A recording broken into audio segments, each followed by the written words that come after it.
ny mofinaina isan'andro atolotry ny mpitandrina rakotina valina maoly.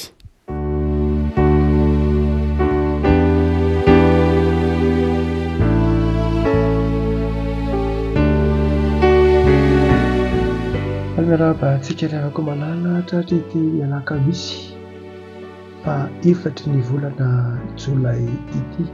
Ny mofinaina voalahatra ao antsika dia ny filazantsaramasina araka ny Luka toko fahavalo.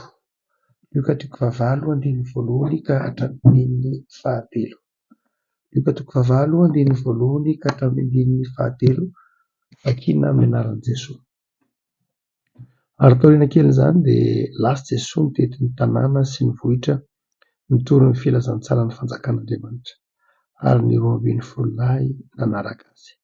Amin'ny vehivavy sasany izay nosotrano tamin'ny fanaraha-tsy ny aretina dia Maria atao hoe Magdalena izay nivoahan'ny demônia 7 sy Joana vadin'ny Kloza mpitandrina ny fananan'i Herôda ary Sosana mba amin'ny maro hafa koa izay nanompo azy tamin'ny fananany.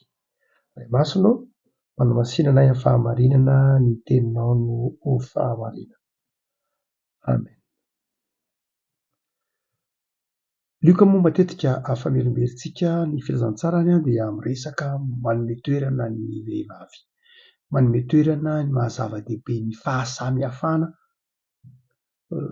amin'ny fanarahan'Andriamanitra. Asehon'ny Luka fa ny fahasamihafana rehefa ao amin'Andriamanitra dia tsy miteraka fifanoherana, tsy miteraka olana, tsy miteraka ady fa miteraka fifamelona. Ary i Luka dia tena manome toerana mihitsy ireo any anjorom-bala ho manana anjara eo amin'i Jesosy.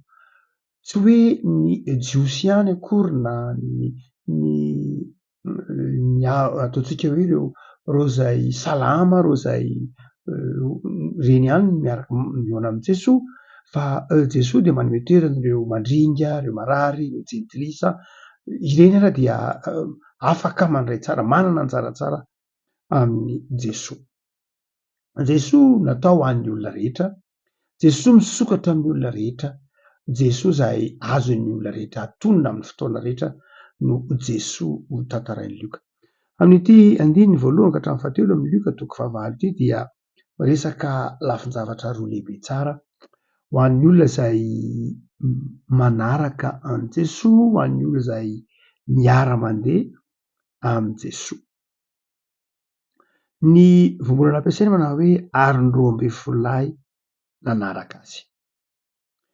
Asehon'ny Jesosy asehon'ny Luka ary Jesosy fa ny mpianatry Jesosy, ireo mpanara-dia an'i Jesosy dia nisy 12 lahy ary nisy vehivavy. Vehivavy telo ny tantarain'ny Luka eto sy ny hafa koa mazava ho azy. Resahany Maria Magdalena, resahany i Joana ary resahany i Sosana. Dia miresaka izany Luka manazava tsara fa misy ny 12 izay natao apôstôly, fa lehibebe kokoa ny apôstôly 12 io ny ataon'ny Luka hoe mpianatra. 70 ara-monja sahan'ilay raha fotsiny, izany hoe ny mpianatra dia tsy ny 12 ihany fa ireo rehetra mpanara-dia an'i Jesosy no atao hoe mpianatra araka ny Luka. Dia ireo mpianatra Jesosy ireo misy lehilahy, misy vehivavy. Hotsika manao hoe ny olona manaraka an'i Jesosy, ny olona miara-mandeha amin'i Jesosy dia olona manaja ny fahasamihafana, olona manaiky ny fahasamihafana, olona manaiky fa ny olona rehetra dia manana anjara eo amin'i Jesosy. Ary asehon'ny Luka izay hoe io eny fa misy vehivavy, tsy ny lehilahy ihany fa misy vehivavy. Ary amin'ireo vehivavy ireo dia nisy tamin'izy ireo aza izay nidirany fanahy maloto. Nisy tamin'izy ireo aza izay mpitantana ny fananan'i Herôda ny vadiny. Izany hoe tena olona raha jerena amin'i Jesosy dia olona maloto, olona tsy mendrika akory hiditra ao anatin'ny tempoly, olona tsy mendrika akory satria vehivavy, mbola mpanota ny vadiny, mbola mpitandrina ny fananan'i Herôda. Herôda izay tsy tian'ny Jiosy na dia mpanjakany aza satria mifanerasera tamin'ny Rômanina, mifanerasera tamin'ny mpanjanatany. Tiavako ny olona miara-mandeha amin'i Jesosy dia olona manaiky fa ny hafa koa de mety ho tariny fanan'Andriamanitra. Amin'izao firoboroboany ny fivavahana kristianina amin'ny toerana maro eto Madagasikara, amin'ny toerana maro aty Afrika izao, de indraindray misy kristianina, indray misy fiangonana, indrindra ny olona mieritreritra foana hoe ny zokiny no manavaka zanatry ny vava, fa indraindray koa ny zandrina matetika mihitsy ara de ny zandrina no mizara ny zoky. Le misy miteny nareo mieritreritra foana hoe ny fiangonana zokiny ny tena manavakavaka, manao hoe secte, manao hoe ziny, fa ny tena marina tsy izay loatra.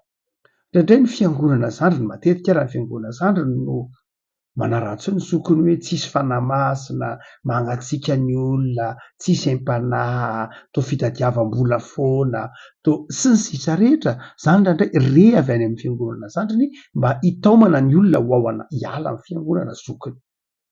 Izay tsy toetra mendrika mihitsy raha tsy fanahy ny filazantsara. Ny tompo naniraka anao hitory ny filazantsara fa tsy naniraka anao hanaratsy ny hafa. Tsy misy filazantsara manaratsy ny filazantsara. Tsy misy mpitory ny filazantsara ka hanaratsy avy amin'Andriamanitra, ka hanaratsy ny fiangonana izay mitory ny filazantsara tahaka azy.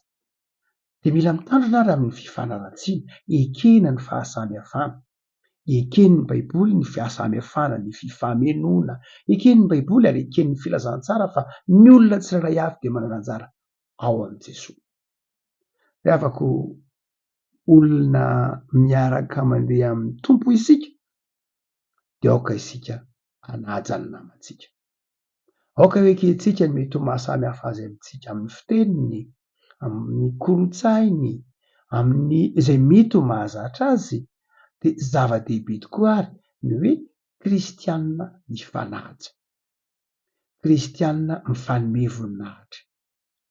Paoly efa nanazava an'io ao amin'ny Romanina 12:20, manao hoe mitaria lalana amin'ny fifanomezam-boninahitra. Zany hoe zava-dehibe ny fifanomezam-boninahitra. Samy manana izay mahasamihafa azy ny olona, samy manana ny toerany, samy manana ny fahalalany, samy manana mety ho fiaviany ara tsy maninona, samy manana ny fanomezam-pahasoavana, samy manana ny izay mampiavaka azy. Fa izany rehetra any dia amin'ny lafiny hoe ara-panahy, de izao tsy miteraka mihitsy fifandonana. Ohatrany manao hoe notsindrian'ny lioka manokana ary fa ny mpianatr' Jesosy de misy lahy misy vavy, fa tsy lahy ihany. Ny mpanaradian'i Jesosy tsy lahy ihany fa nisy vavy. Fa ny faharoa izay hamarana antsika ity hovoraina ity dia ny olona manaradian'i Jesosy koa de izao olona manompo azy amin'ny fananany, manompo azy amin'izay nomena azy, manompo azy amin'izay ananany. Raha miteny hoe manompo azy amin'izay ananany na manompo azy amin'ny fananany de izao tsy ny habetsany loatra ny zava-dehibe, fa ny fitiavana hanompo an'i Jesosy, fitiavana hanompo an'Andriamanitra. Rehavako eto de tsindrian'ny lioka tsara fa ny vehivavy ara no mazoto nanompo an'i Jesosy tamin'ny fananany. Hoy izy izay Maria Magdalena izay nivoahan'ny demonia, Joana ary Sosana mba amin'ny maro hafa koa izay nanompo azy tamin'ny fananany. Hotsika manao hoe raha miteny hoe fananana eto dia tsy lafin'ny materiela ihany, fa rehefa hoe fananana eto izao zay zavatra nomenanao, zay zavatra natolotranao ka tonononao hoe anao, fahaizanao, fahalalanao, talentanao, tranonao, volanao, zany rehetra any dia atao hoe fananana. Rehefa manompo an'Andriamanitra na manompo an'i Jesosy mpiara-dalana aminy de izao olona manompo an'Andriamanitra amin'izay ananany. Raha maka ao amin'ny asan'ny apôstôly misy lehilahy sy vehivavy, niombona ny olona avokoa ny fananany rehetra, fa ireto lehilahy sy vehivavy reto kosa Ananias sy Safira de izao tsy nanompo an'Andriamanitra tamin'ny fananany, namidy ny fananany. De miteny izy manao hoe reto ve dia hoentina ho an'Andriamanitra daholo satria ny olona rehetra samy mitondra ny fananany na ny vidy taniny dia retina teo amin'ny apôstôly fa izy mivady kosa aleony ampahany hanika aiza reto ve dia hoentina hanompo an'Andriamanitra ny fananana aleony ampahany any tsy izy tsy nanolotra ny fananany akory ny diso raha ny asan'ny apôstôly fa izao izy tsy nainy tantana izy mivady ny tsara velantsika eo anatren'Andriamanitra izy nandainga tamin'Andriamanitra ny teny izay manompo anao Andriamanitra amin'ny fananana manontolo kanefa tsy ny fananany manontolo ka ny tonga teo dia afaka malala Andriamanitra manome antsika ary ny tian'Andriamanitra dia ny manompo azy amin'ny fananantsika ao anatin'ny fitiavana tompona amin'ny fitiavana Andriamanitra ary tompona amin'izay nomeny Andriamanitra ihany no anontontsika n'Andriamanitra Paoly manazava an'io amin'ny Romanina amin'ny Korintiana manao hoe ny akasitrahan'Andriamanitra nge dia arak'izay ananany fa tsy arak'izay tsy ananana akory izay eny ampelantananao no entinao manompo an'Andriamanitra fa tsy hoe izay tsy eny ampelantananao tsy akory dia afaka hoy ny soratra hoy ny loha hevitrintsika amin'ny volana an'izay ity hoe miara-mandeha amin'ny tompo Andriamanitra itsika reto no atao hoe kristianina olona manara-dia an'i Jesoa ary rehefa manara-dia an'i Jesoa mitondra ny anarana hoe kristianina dia izao manaiky fahazavana amin'ny fitondratena tsara manaiky hira Kristy amin'ny fitondratena tsara ary dia manaiky ampiasain'ny Kristy amin'ny fananana manontolo ho aminao anie ny fiadanan'i Jesoa ry havako arenganenao azoto amin'ny fanarahana ny tompo hanaraka ny tompo amin'ny fitiavana sy amin'ny asa tsara rehetra hivavaka isika tompo mizoranao izay noho ny amin'ny soratra ao masina manazava aminay fa zava-dehibe ny fanekeny ny fahasamihafana eo amin'ny namanay indraindray ny namanay terenay hitovy aminay fotsiny indraindray raha heverinay fa izay tahaka anay ihany no kasitrahanao fa ny fanomezam-pahasoavan'ny hafa na ny maizy azy ny hafa dia heverinay ho tsinitsinina sao tompo ao fa manafatra anay ianao fa ianao Andriamanitra no nampisy ny fahasamihafana ary ekenao ny fahasamihafan'ny fiteny ny fomba izay nitezana koa raha tsy tokony hampizanaka manafatra anay ny teninao ny amin'izay hanomponay ianao amin'izay nomenao anay dia ampiasainay hanomponay ianao alavelanao ty teny izay ka hiazanay ho an'ny tenanay samy rery izay nomenao anay fa ataovy mahafoy izay amin'ny fanomponanao ataovy mahafoy amin'ny fanarahananao midika fahafoizana fanarahananao midika fanompona ny fanarahanao midika fitiavana dia io ny tontolo andronay anio Jesoa